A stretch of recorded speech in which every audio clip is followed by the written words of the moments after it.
ಬಾ ಶಶಾಂಕ್ ಬಾ. ಯಾಕೆ ಇಷ್ಟು ದಿನದ ಮೇಲೆ ನಿನಗೆ ನೆನಪಾಯ್ತಾ ಈ ಸ್ನೇಹಿತನೊಂದು? ಯಾಕೋ ಮುಖ ಕಪ್ಪಾಗಿದೆಯಲ್ಲ, ಊಟ ಗಿಟ ಮಾಡಿದೆ ಇಲ್ಲ? ಸಾಲ ಸಾಲ ಎಂಬ ಸೂಲಕ್ಕೆ ಈ ಬಡವನ ಕುತ್ತಿಗೆಗೆ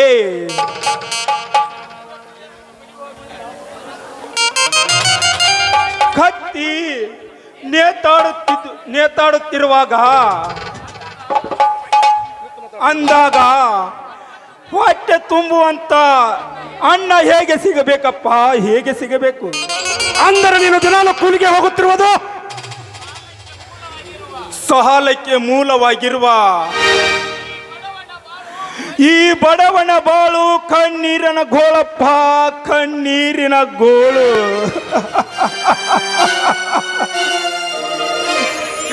ಕೂಲಿ ನಾಲಿ ಮಾಡಿ ಕೈ ಚಾಚಿ ಹಣವನ್ನು ಕೇಳಲು ಹೋದರೆ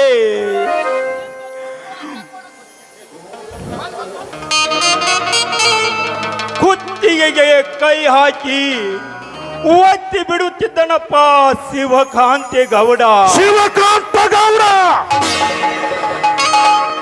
ಯಾವಾಗ ಬಂದೆ ಶಶಾಂಕ? ಈಗ ಬಂದೆ ರಂಜಿತ್, ಈಗ ಬಂದೆ ರಂಜಿತ್. ಅಷ್ಟೇ ಏಕೆ ರವಿರಾಜ್, ನಾನು ಆ ಗೌಡನ ಹತ್ತಿರ ಸಾಲ ಮಾಡಿದ್ದು 5,000. 5,000ಕ್ಕೆ 15,000 ಮಾಡಿ ಎಂದು ಸಾರುತ್ತಿದ್ದನಪ್ಪ ಶಿವಕಾಂತೇಗೌಡ. ಶಶಾಂಕ್, ಈ ನಿನ್ನ ಮಾತು ಕೇಳಿ ನನ್ನ ಕರುಳು ಹಿಂಡಿದಂತಾಯ್ತು. ನಿನಗೂ ಎಷ್ಟು ಸಲ ಹೇಳ್ತೀನಿ ಆ ಗೌಡನ ಸವಾಸ ಮಾಡಬೇಡಂತ. ಆದ್ರೂ ಇಷ್ಟೆಲ್ಲ ಆದರೂ ನನಗೆ ಕೇಳಿಲ್ಲ ಈ ವಿಷಯ. ಏನು ಮಾಡಲಿ ರವಿರಾಜ, ಸಾಲ ಎಂಬ ಭಾರ, ಬಡತನ ಎಂಬ ಭೂತ ನನ್ನನ್ನು ಕಾಡುತ್ತಿದೆಯಪ್ಪ, ಕಾಡುತ್ತಿದೆ. ಈಗಲಾದ್ರೂ ಆ ವಿಷಯವನ್ನು ಹೇಳಿದಲ್ಲ, ಅಷ್ಟೇ ಸಾಕು ಬಿಡು. ನನ್ನನ್ನು ಕ್ಷಮಿಸಿ ಬಿಡಪ್ಪ, ನನ್ನನ್ನು ಕ್ಷಮಿಸಿ ಬಿಡು. ಈ ನಿನ್ನ ಜೀವನ ಸಂತೋಷ ಸುಗಮವಾಗಿ ಸಾಗಲೆಂದು ಆ ತಾಯಿ ಲಕ್ಷ್ಮೀ ದೇವಿಯಲ್ಲಿ ಬೇಡಿಕೊಳ್ಳುತ್ತೇನೆಪ್ಪ, ಬೇಡಿಕೊಳ್ಳುತ್ತೇನೆ. ಹೋಗ್ಲಿ ಬಿಡು ಶಶಾಂಕ್, ಹೋಗ್ಲಿ ಬಿಡು. ಈಗಲಾದ್ರೂ ಈ ವಿಷಯ ನನಗೆ ಹೇಳಿದಲ್ಲ, ಅಷ್ಟೇ ಸಂತೋಷ. ಯಾವಾಗ ಬಂದೆ ಶಶಾಂಕ? ಈಗ ಬಂದೆ ರಂಜಿತ್. ರವಿರಾಜ, ನೀನು ತುಂಬಾ ಅದೃಷ್ಟವಂತನಪ್ಪ, ತುಂಬಾ ಅದೃಷ್ಟವಂತ. ಏಕೆಂದರೆ ನಿನ್ನ ತಮ್ಮ ತಂಗಿಯ ಜೊತೆ ಇಷ್ಟೊಂದು ಸಂಸಾರವಾಗಿ ಸಾಗುತ್ತಿರುವ ನಿನ್ನ ಜೀವನವನ್ನು ಕಂಡು ಯಾರೋ ಅದೃಷ್ಟವಂತರು, ಯಾರೋ ಅದೃಷ್ಟವಂತರು. ಹಾಲದ ತಪ್ಪಾಳಿಕೆಲ್ಲ ಮೆರೀತಾರಲ್ಲ, ಅವರು ಅದೃಷ್ಟವಂತರು. ದೇಶ ಸೇವೆಗಾಗಿ ಕಾಶ್ಮೀರದಲ್ಲಿ ಹೋರಾಡುವ ರೈತರು, ಇಲ್ಲಿ ರಾಜಕಾರಣಿಗಳು ಹೋರಾಡುವುದು. ಎಷ್ಟೋ ಜನ ಸೈನಿಕರು ನಮ್ಮ ಸಲುವಾಗಿ ತಮ್ಮ ಪ್ರಾಣವನ್ನು ತ್ಯಾಗ ಮಾಡ್ತಾರೆ ನಮ್ಮ ಗಡಿಯಲ್ಲಿ. ಅದರಂತೆ ಚೋಳಗುಡ್ಡದ ಶಿವಬಸಪ್ಪ ಒಬ್ಬನು ಕೂಡ ಅಂತವರ ಕುಟುಂಬನ ಮರ್ತಿದ್ದಾರೆ ಇಂದಿನ ರಾಜಕಾರಣಿಗಳು. ಹೋಗಲಿ ಬಿಡು, ಈಗಲಾದ್ರೂ ಸಂತೋಷವಾಗಿದ್ದೀಯಲ್ಲ ತಾನೇ? ಅಣ್ಣ, ಸರಿಯಾದ ಮಾತನ್ನು ಹೇಳಿದಣ್ಣ, ಸರಿಯಾದ ಮಾತನ್ನು ಇದ್ದೀವಿ ಅಣ್ಣ. ಆದರೆ ಈ ಸತ್ಯದ ಮಾತು ನಿಮ್ಮಿಬ್ಬರಲ್ಲಿ ಉಸಿರಾಗಿರ್ಲಿ ಅಣ್ಣ, ಉಸಿರಾಗಿರ್ಲಿ.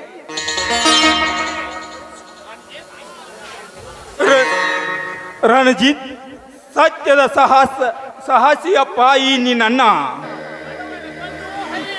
ಬಡವರ ಬಂಧು, ಈ ಹಳ್ಳಿಯ ಹುಲಿ. ಹೋಗಲಿ ಬಿಡು ರವಿರಾಜ್, ನಮಗೇಕೆ ಬೇಕು ಈ ಸಮಾಜದ ಒಡಗೊಡವೆ? ಶಶಾಂಕ್, ನನಗಿಂತ ಹೆಚ್ಚಿಗೆ ಸಾಲಿ ಕಲ್ದ ನಿನಗೆ ಈ ಸಮಾಜದಲ್ಲಿ ಎಲ್ಲಿ ಸಿಕ್ಕಿತ ಬೆಲೆ? ಈ ನಿನ್ನ ವಿದ್ಯೆಗೆ ದೊಡ್ಡ ಅಧಿಕಾರಿಗಳು ಮಣ್ಣು ಕೊಟ್ಟರು. ದೊಡ್ಡಿದ್ದವನ ದೊಡ್ಡನಿದ್ದರು ಈ ಜಗತ್ತಿನಲ್ಲಿ ದೊಡ್ಡವನೆಂದು ಕರ್ತಾರೆ ಈ ಕುತ್ತ ಸಮಾಜ. ಹೋಗಲಿ ಬಿಡು. ನೀನು ಹೇಳುವ ಒಂದೊಂದು ಮಾತು ನೆನೆಸಿಕೊಂಡರೆ ಸತ್ಯದ ಉಸಿರನ್ನು ಎಳೆದಂತಾಗುತ್ತದೆ ಅಪ್ಪ, ಸತ್ಯದ ಉಸಿರನ್ನು ಎಳೆದಂತಾಗುತ್ತದೆ.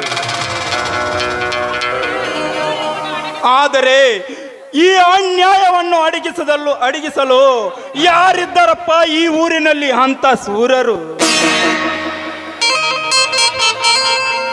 ರವಿರಾಜ, ಸಮಾಜದ ಮೂಲೆ ಮೂಲೆಯಲ್ಲಿ ಅನ್ಯಾಯವೇ ತುಂಬಿಕೊಂಡಿರುವಾಗ ಒಬ್ಬರಿಂದ ಈ ಧರ್ಮವನ್ನು ರಕ್ಷಿಸಲು ಸಾಧ್ಯವೇನಪ್ಪ? ಸಾಧ್ಯ? ನುಡಿಯದಿರು ಶಶಾಂಕ, ಅಸತ್ಯವಾದ ನುಡಿಗಳನ್ನು ನುಡಿಯಬೇಡ. ಬಂಡ ಪುಂಡ್ರಿಗೆಲ್ಲ ಸಿಡಿದದ್ದ ಹುಲಿಯಾಗಿ ಅವರು ಮಾಡ್ತಿರುವ ಅನ್ಯಾಯದ ಅಟ್ಟಹಾಸವನ್ನು ತಿಳಿದು ಹಣ್ಣುವಂತರನ್ನೆಲ್ಲ ಮಟ್ಟ ಹಾಕುವುದೇ ಈ ಸಿಡಿದದ್ದ ಸಿಪಾಯಿಯ ಸವಾಲು. ಮೆಚ್ಚಿದ ರಂಜಿತ, ಈ ನಿನ್ನ ಮಾತಿಗೆ ಕೇಳಿದೇನು ನನ್ನ ತಮ್ಮನ ಮಾತನ್ನು? ಆ ಗೌಡ ಆಡಿದ ಮಾತಿಗೆ ತಲೆ ತಗ್ಗಿಸಿ ಬಂದಿಯಲ್ಲ ನೀನಂತ ಸೆಂಡ. ನಿನ್ನ ಜಾಗದಲ್ಲಿ ನಾನು ಇತ್ತಿದ್ದರೆ ಆ ಶಿವಕಾಂತ ಗೌಡನ ಎದೆ ಬಗೆದು ರಕ್ತ ಕುಡ್ತಿದ್ದೆ.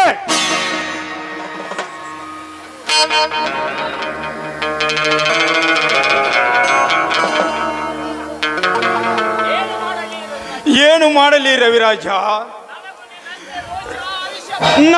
ನನಗೂ ಕೂಡ ನಿನ್ನಷ್ಟೇ ರೋಷ ಆವಿಷ ಬರುತ್ತಿದೆ. ಆದರೆ ಬಡತನವೆಂಬ ಭೂತ ನನ್ನನ್ನು ಕಾಡುತ್ತಿದೆಯಪ್ಪ, ಕಾಡುತ್ತಿದೆ. ಆದರೆ ನನ್ನ ಬಡತನದಲ್ಲಿ ನನ್ನ ತಂಗಿ ಒಬ್ಬಳನ್ನು ನೆನೆಸಿಕೊಂಡರೆ ದುಡ್ಡಿನ ದರ್ಪದಲ್ಲಿ ಮೆರೆಯುತ್ತಿರುವ ಆ ಘಟ ಸರ್ಪ ಒಂದು ದಿನ ಬಂದು ನನ್ನ ತಂಗಿಯನ್ನು ಕಚ್ಚಿದರೆ ಏನು ಮಾಡಲಿ?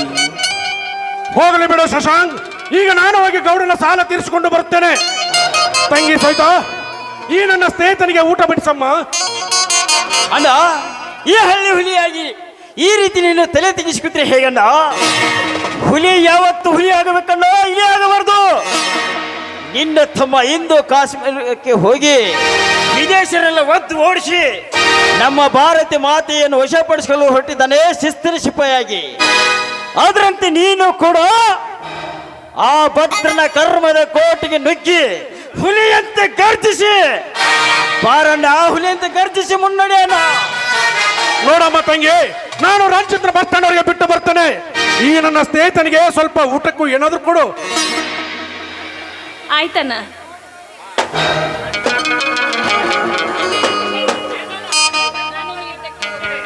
ತಂಗಿ, ನಾನು ರಂಜಿತ್ ಸ್ವಲ್ಪ ಬಸ್ ಸ್ಟ್ಯಾಂಡ್ ಅವರಿಗೆ ಬಿಟ್ಟು ಬರ್ತೇನೆ.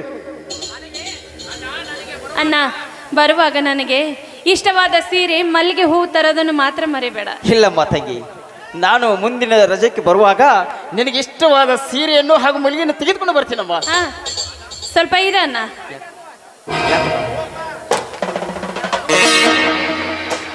ಹಾ ಅಣ್ಣ, ಅಲ್ಲ ಹೊತ್ತೊತ್ತಿಗೆ ಸರಿಯಾಗಿ ಊಟ ಮಾಡು. ಆಗಾಗ ನಮಗೆ ಪತ್ರ ಬರೀತಾ ಇರು.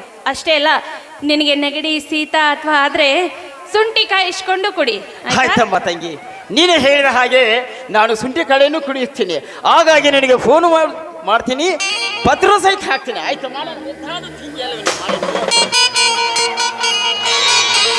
ಅಣ್ಣ, ಸ್ವಲ್ಪ ಇಲ್ಲೇ ಇರೋ, ನಾನು ಬರ್ತೇನೆ. ಅಣ್ಣ ಅಣ್ಣ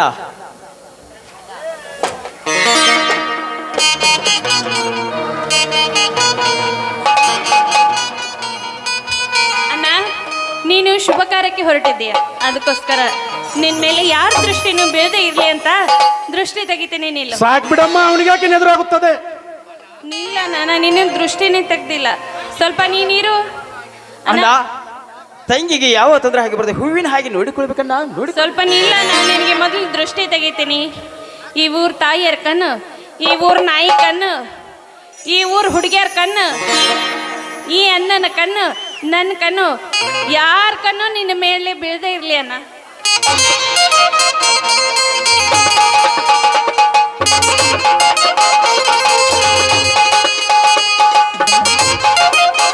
ಆಯ್ತಮ್ಮ, ಬೇಗನೆ ಕಳಿಸ್ಕೊಡು. ಇನ್ನು ಮತ್ತೇನಾರ ಕಾರ್ಯಕ್ರಮ ಇದೆಯಾ ನಿಂದು? ತಂಗಿ, ನಾನಿನ್ನು ಬರ್ತೀನಮ್ಮ. ನನಗೆ ಆಶೀರ್ವಾದ ಮಾಡಮ್ಮ. ನಿನ್ನ ಆಶೀರ್ವಾದ ಒಂದಿದ್ರೆ ನನಗೆ ಅಷ್ಟೇ ಸಾಕಮ್ಮ. ನಿನ್ನ ಆಶೀರ್ವಾದ ಅಷ್ಟೇ ಸಾಕು.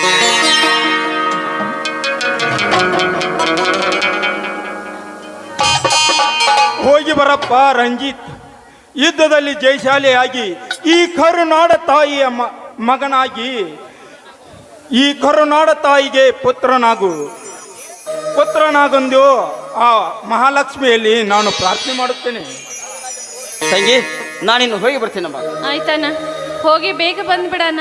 ನಿನ್ಗೋಸ್ಕರ ಈ ತಂಗಿ ಮನೆಯಲ್ಲಿ ಕಾಯ್ತಾ ಇರ್ತಾಳೆ. ತಂಗಿ, ಇಂಥ ಸಂತೋಷ ಶುಭ ಸಂಭ್ರಮದಲ್ಲಿ ನೀನು ಈ ರೀತಿ ದುಃಖಿಸಿದ್ರೆ ಹೇಗಮ್ಮ? ಸಂತೋಷದಿಂದ ನಗು ನಗುತ್ತಾಂಡ ಯುದ್ಧಕ್ಕೆ ಹೋಗುವ ಅಂತ ಹಾಡಿ ಹರಿಸಿ ಕಳ್ಸಮ್ಮ, ಹಾಡಿ ಹರಿಸಿ ಕಳ್ಸ. ಆಯ್ತಣ್ಣ.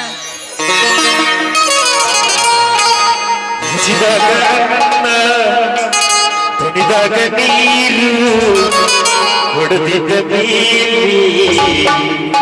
ಈ ಚಂದವು ಏನು ಚಂದವು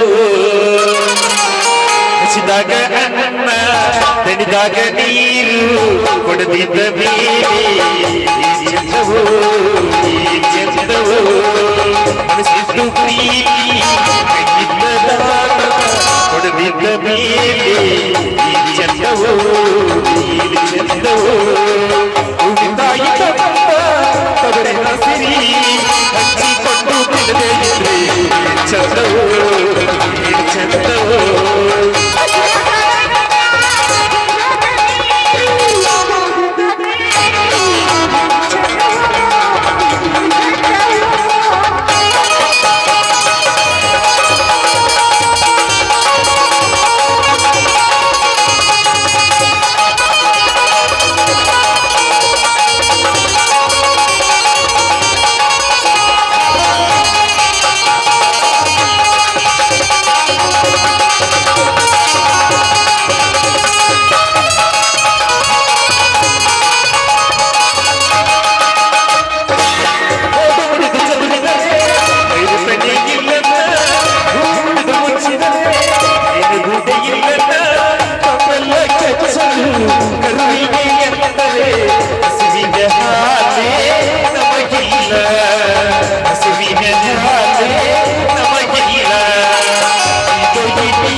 ಚಂದವು ಚಂದವು ಸದಾಗ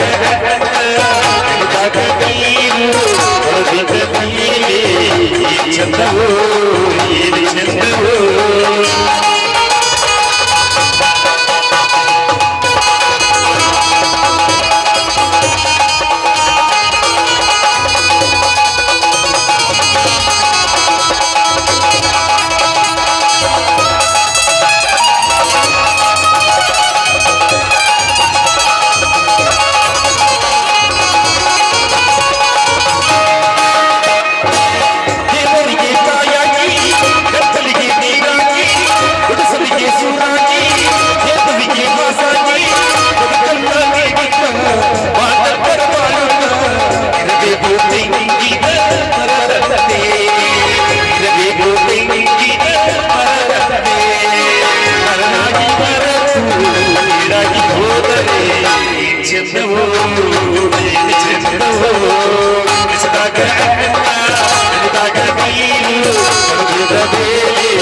ಜಾತ್ರೆಗೆ ಯಾವ್ದ್ರ ವೈನಿ ನೋಡಿ ಏನ್ ಮತ್ತ ಅಲ್ಲ, ಯುದ್ಧಕ್ಕೆ ಹೋಗೋಕಿನ ಮುಂಚೆ ಈ ನಮ್ಮನೆ ಕುಣಿದಾಡಕತ್ತಿದ್ದಿ, ಮತ್ತೆ ಎಲ್ಲರ ವೈನಿ ನೋಡಿ ಏನು? ಹಾಗೇನಿಲ್ಲ ತಂಗಮ್ಮ, ಹಾಗೇನಿಲ್ಲ.